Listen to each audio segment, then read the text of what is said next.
The 1980 Olympic Boycott by Wright-Karges. In 1980, the United States of America took a stand against the USSR by boycotting the Moscow Olympic Games. They boycotted because the Soviets had invaded Afghanistan. From 1948 to 1991, the US and Russia were in the midst of the Cold War. This was a time when the two countries battled each other. Not only did they build up their armies because they hated each other, they also disagreed about politics, communism versus democracy, economics, and their ways of life. Each country wanted to prove they were better, and the other was wrong.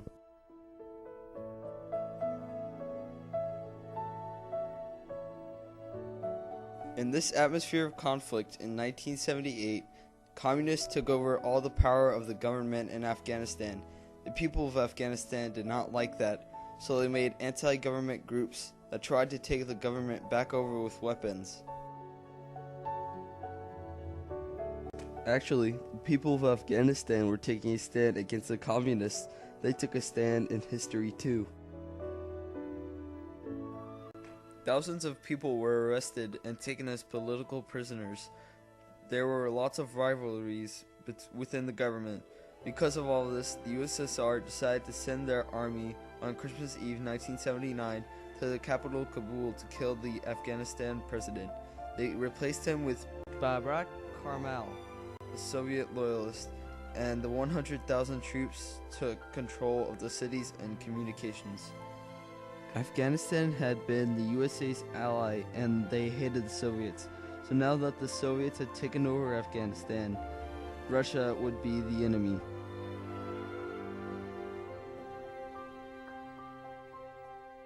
Carter had a hard choice to make. Usually, the Olympics were a time when nations set apart their differences and just enjoyed the games. The relationships that were formed at the Olympics could help nations solve political problems and wars. So if the US didn't go to the Olympics, they might miss the opportunity to make peace with Russia. Also, Russia hadn't directly harmed the US, so Carter had to decide whether or not to stand up for Afghanistan, even if it meant missing the Olympics. Carter decided to use his power to boycott against the Soviets. At his State of Union address in January, Carter told the Russians to withdraw their troops from Afghanistan or there will be consequences. He gave them 1 month to withdraw or the U.S. would stand for the freedom of Afghanistan people by boycotting the 1980 Moscow Olympics. And I have notified the Olympic Committee that with Soviet invading forces in Afghanistan, neither the American people nor I will support sending an Olympic team to Moscow.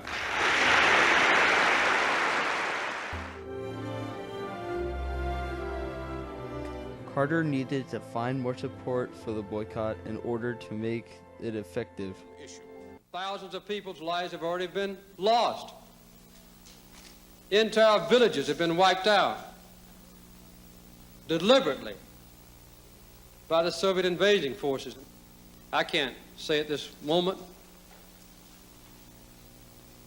what other nations will not go to the Summer Olympics in Moscow. Ours will not go. The U.S. asked many other nations to join them in taking a stand against the USSR invasion. Carter sent Muhammad Ali, an American boxer, to go on a peace tour throughout Africa. He was trying to convince them that boycotting was the right thing to do. Ironically, during his tour, Ali was convinced otherwise by the opinions he heard there.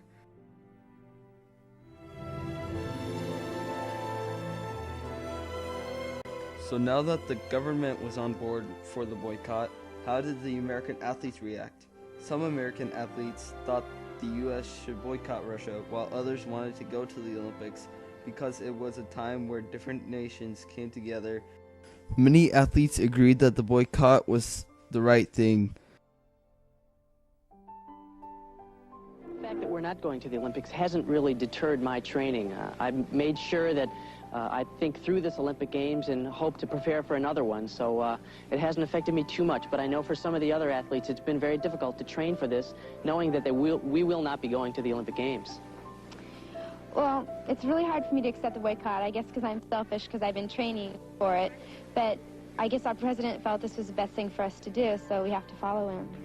The Olympic boycott has kind of hindered my performance in a way that when it first was announced, I was kind of really disappointed because the Olympics was my last opportunity to compete in a big major meet. And so it has hindered my performance to a sense, but this last meet, or this last month, I've got motivated quite a bit because I realized I want to go out being in the top 6. Well, I'm very disappointed, but I feel that it's probably the only thing that our country can do as a unit, and I'm very upset with what the Russians did, and I'm sorry that we have to look like the bad ones. Many other athletes did not agree with the U.S. on boycotting the Olympics and wanted to compete. My whole feeling is if they want to exercise a boycott, we should have been more adamant in our position with the Russians and should have been more absolute in a whole series of economic and political sanctions. But Bob, you don't think you have any choice? Is that it? No choice whatsoever. 19 U.S. athletes attempted to sue the government because they wanted to go to the Moscow Olympics. They thought that they should be able to go because they had already qualified to represent the U.S. The court case was dismissed because the United States Olympic Committee didn't violate the athletes' rights. This ended the athletes' attempts to change the boycott. It also allowed the government to take their passports so they didn't sneak to the games. According to a Department of State memo in mid-May 1980, about 50 countries' teams had promised to join the boycott. In the end, 65 countries refused to go to the Moscow Olympics. Some countries who joined the boycott, like Ireland, Great Britain, and Australia, allowed their athletes to compete in the games, but they couldn't carry their own country's flags.